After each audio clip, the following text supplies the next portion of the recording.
One Charlie, take one. Marker.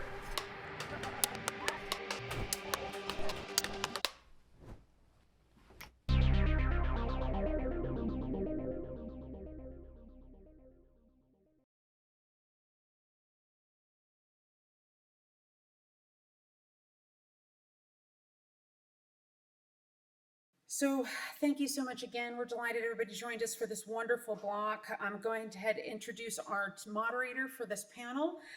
Andy Kostelic is a director, actor, and writer from Albuquerque, New Mexico. Give it up. Following his theater studies and film work in Washington and New Mexico, he attended the Lee Strasberg Theater and Film Institute in Los Angeles. After a return to the Southwest, he earned a BA in film from the University of New Mexico, while continuing his work as a filmmaker, writing and directing a number of award-winning short films through his production company, Balian Pictures. Charged with a fierce love for storytelling and cinema, he's out there now chasing the good and powerful story. Let's have a little round of applause for all of our filmmakers and Andy joining us tonight. And Andy, I will hand it over to you.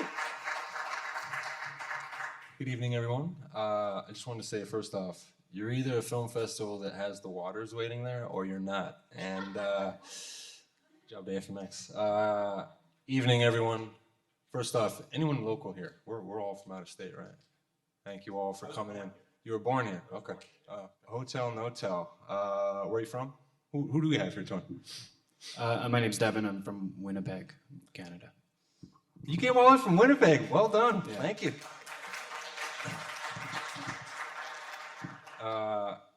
Is shorts your forte? Handful of short films. Handful of shorts. And I work as a camera operator. Okay. Yeah. Do you have aspirations for feature filmmaking, and how close are you? What's that? How close are you? Writing, yeah. I'd like to make features. I think I will. Writing shorts. I like making both, so. Okay. Yeah. Give us a little bit of backstory on where it came from. Hotel, no-tell. I wanted to make a movie about technology and how compelling it is and how much control we should really give over to it. And I wanted to set it in a hotel, and I found the perfect hotel in Winnipeg that let technology like lend a hand to it, because it was a modern hotel with screens everywhere and bright colors, and every floor had a different color. So it really helped create a personality for the location in the hotel. Yeah, I wanted to make a movie about everybody really connecting to the network and whether or not we should say yes to it every time it's offered. It's not it's linear, I guess, but it's not. Let's call it not as cohesive as a standard narrative is. Were you concerned at all with people just going, "What the hell was that?" or no? Or did you think people would grasp onto the overall concept? I hope they grasp onto it. I think that everybody's smarter than we want to think they are. I wanted to say a lot with little dialogue and just with visuals. And yeah, I hope it worked. Yeah, I think that they do understand in whatever way they perceive it. Yeah. Give me some influences on the aesthetic of the whole thing, kind of tone and aesthetic. Did you have other filmmaking or artistic references that you're pulling from? It's a very aesthetic film, you know. You have, I mean, just everything from the ice dropping or the hand grabbing. I mean, I don't know if houndstooth wallpaper was already in the hotel, but you clearly had an idea of all of the aesthetic going on. Or did the aesthetic just completely come from you? It was crafted over time. It's been a project that I shot over 6 years ago. So in the editing, everything really evolved. I'm probably a totally different filmmaker now than I was then. But it influences some Lynch. It's funny that you would mention that. Well, not funny, I've gotten that before. But I wanted to make a movie that people could think about and they weren't, spoon-fed with dialogue. So that was really the primary goal. It's a feeling type of movie for sure. Just feeling the tone you're putting out there. Black Creek Trail. Let's go to that. Most of Hollywood is about making money, and I love money, but I don't make the films thinking about money. I'm curious which one you think it is, or if it's both. What Black Creek Trail? I'm sorry, introduce yourself. I'm sorry. Yeah, I'm Jamie Saganor, and I wrote, produced, and acted in Black Creek Trail.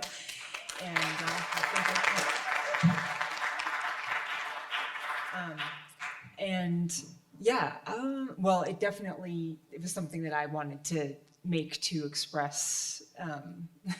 I guess it was inspired by a personal experience of mine, but also I think generally speaking, it could happen in an elevator, it can happen anywhere. I mean, this type of thing, I think, from what I have gathered so far, is quite familiar to most women. So I did feel like the process of being in that character's shoes and experiencing moment to moment the questioning of the intuition, because I think hopefully the audience goes through a little bit of that too, is what I wanted to explore. I'm curious with a film like this, and I bring it back to this money aspect. I think it's important for all you guys as you're going forward to sustain continuing telling stories. You have to make money at it. Would you see this as a commercial film? That's such a good question, because I have the feature written and we've been trying to get the funding, and it is it's low budget, and I've talked to a lot of production companies and they say it's very small. They say it's a small film and oftentimes too low budget for them. So I think it could be a commercial film, but I am running into that it doesn't look like a commercial film, and I will hopefully find the funding and make it anyway, and then we'll see. Do you see yourself staying on that kind of track of that small type, or do you see yourself going more that mold that they say is commercial? I hope that I can turn what I love to do, which is psychological thriller type stuff, and the next one maybe just make it a little more high concept, so that it's still what I want to do and what I love. But eventually, I would like to make some money at this for a living. So yeah.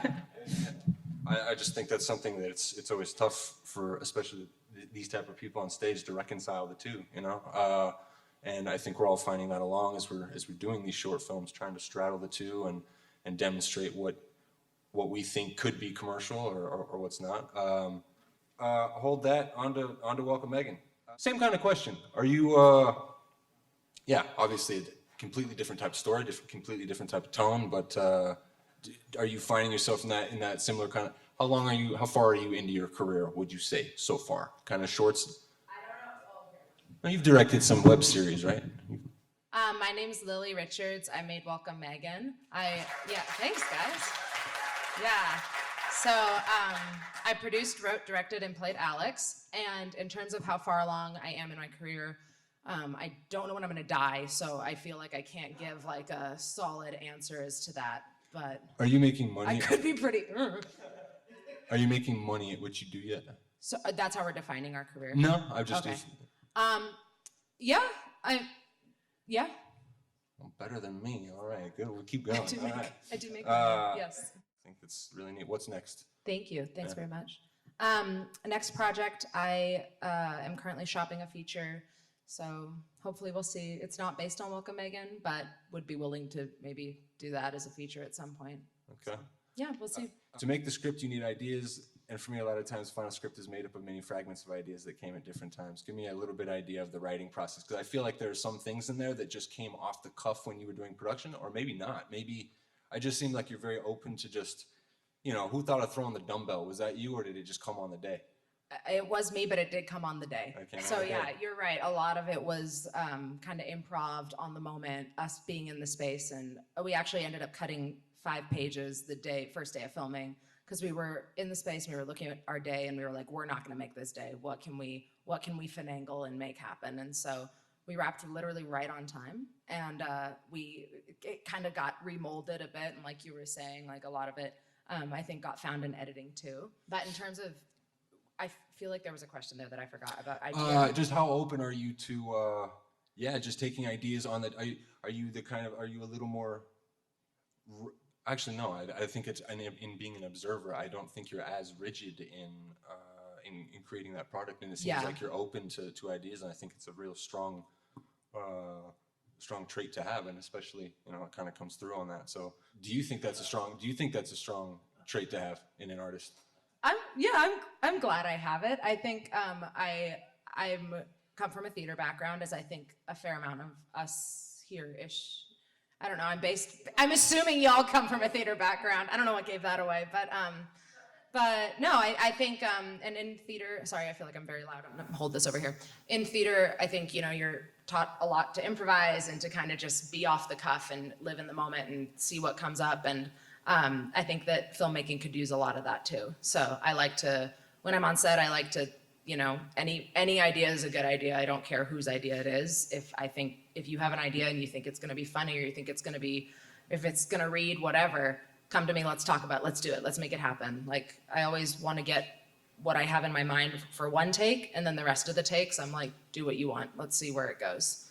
Because I think that you get a lot more when other people feel like they have a part of themselves in the project too. And it's not just something that they're there for the day working on your film, but they're like bringing a part of themselves to it too, and they're helping to create it, so.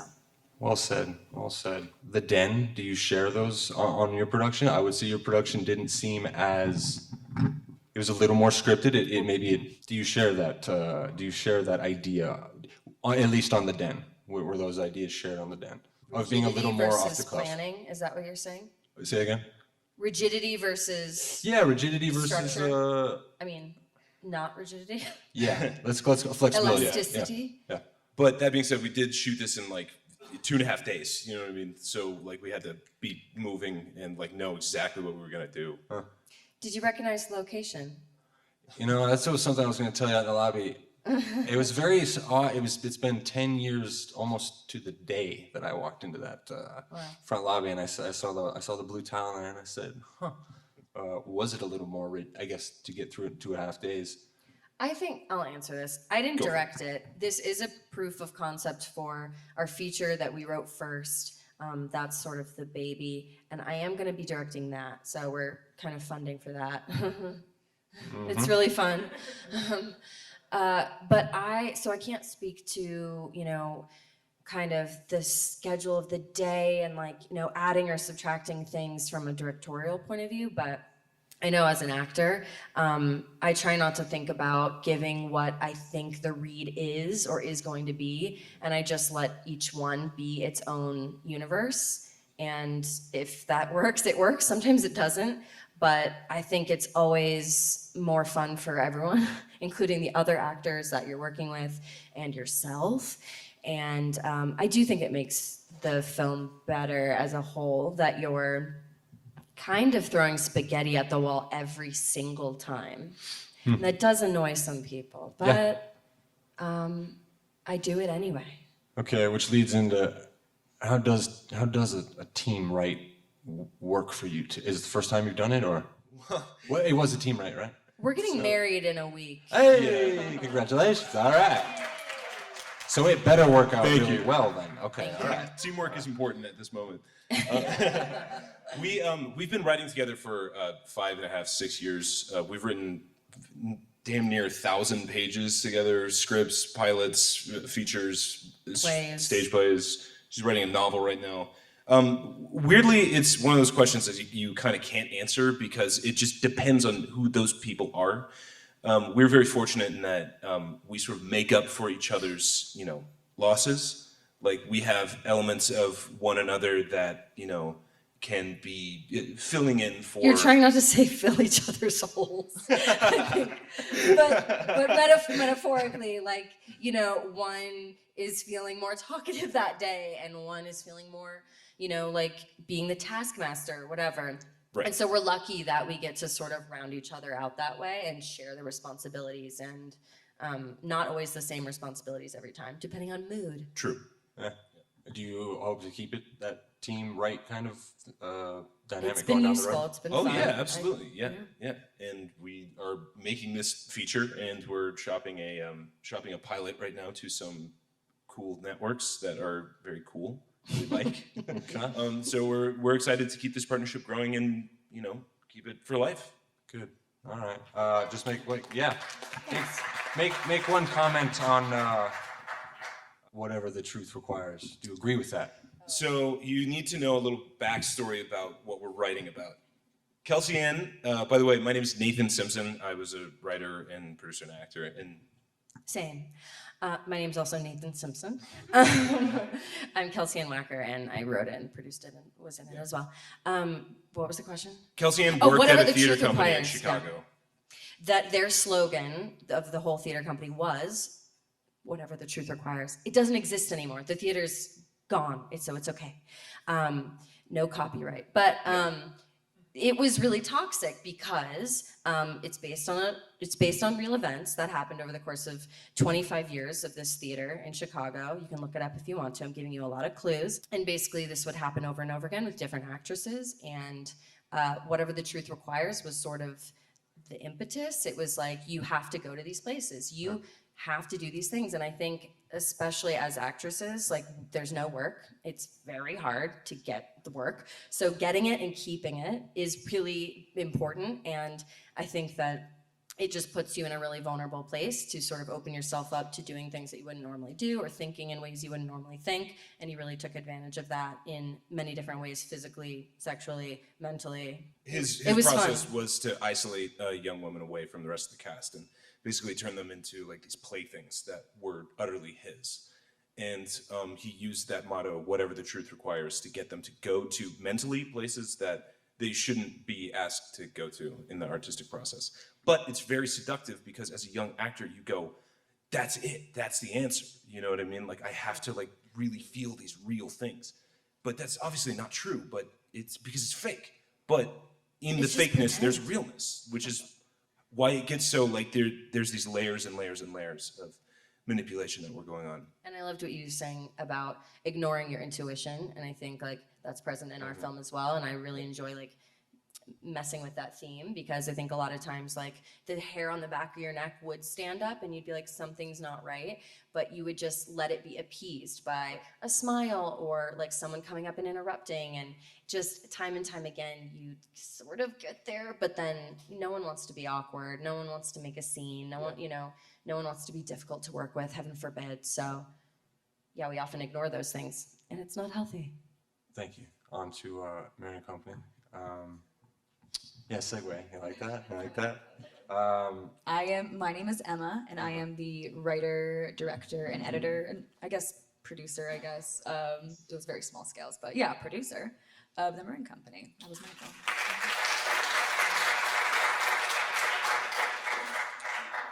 Are you getting the same kind of response for with your screenings and your audiences?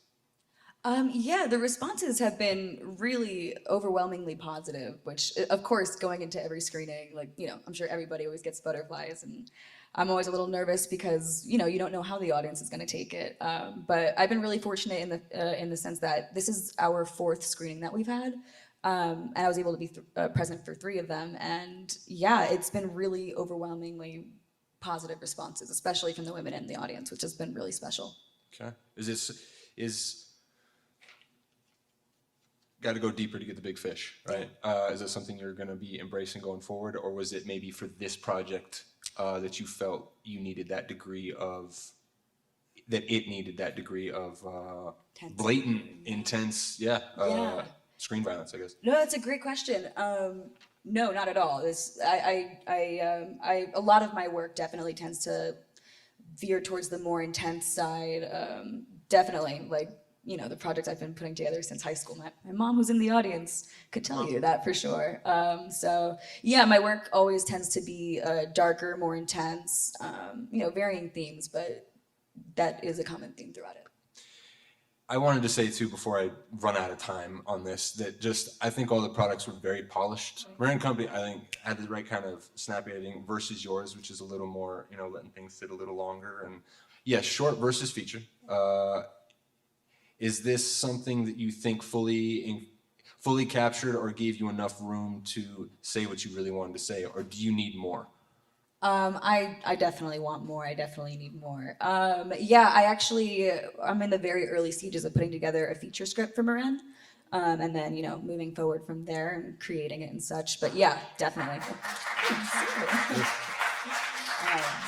But yes, definitely. I 100% have, you know, plans to transform MARINN into a feature, to say a lot more. Well done. Just put an estimate on when you think the prevalence of an intimacy coordinator came around. Has it been the last 2 years, 1 year? What do you think? In the industry. More, yes. Well, I think it's a wonderful thing to be having, especially in the sense that, like, it's just good to have someone there who is like professional and can, like, you know, professionally coach people in these like very intimate situations. Our budget for our film was about $5,000. I shot this when I was still a senior in school, actually, and so things were very, very low scale. So unfortunately, we didn't have the budget to hire a professional intimacy coordinator. So the way that we went about that instead was rehearsals. It was top priority for me that my actors were both comfortable with each other, got along with each other, and everything was choreographed to a T. So there was no surprise on set. Everyone knew going into the scene exactly what the scene required, exactly how we were going to shoot it.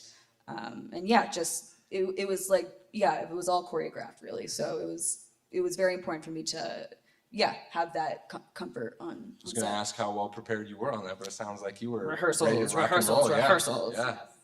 Good for you. Hi. Good evening. Good evening. I'm Kelly Pendergraft, and I produce The Night Passenger. Yay! Thank you. This was not a low-budget short film. Why did the world need this film right now? That's a good question. One that I've asked, because the project came to me.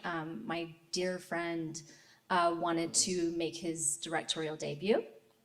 It was the means to direct his next feature, which he's doing loads of. And it was a great challenge. Obviously, we had loads of locations. We had a lot of equipment, and we shot in the desert. It was 30 degrees in the middle of the night. We had picture cars, you know, and like trailers and cranes and just stuff. So why it needed to happen for me is because it helped my producing skills. Okay. Fair enough. Why the world needs it is so that Josh can go make something else. So is it safe to say then that that's not always the most important thing? Why? I'm just talking. Yeah, I'm just I mean, talking here. is it a story that needs to be, is it going to change the world? Is it going to change somebody's, you know, is it entertaining? Yeah. It's a bit violent in my opinion. Which is its own merit that it's entertaining. I mean, we need. It's supposed to be funny too, you know, at certain points. I mean, Andrew Howard, I don't know if you recognized him, but he's in loads of everything. I mean, he's been around for ages and he's terrific. Anyway, all three of the actors for loads, extremely talented, and we were really fortunate to get them, right? And so they were able to take the nuances of the script and turn that dark thing into something very kind of comical, as Andrew Howard did, who played the sheriff, by the way. Yeah. And it was brought to you for your know-how as a... Yes, yeah, and because I worked for free. Yeah. So then you were getting some satisfaction out of it. I was getting, okay. yeah, I Okay. mean, look, I've worked my tail off on that thing, and I don't work for free anymore, so that's nice.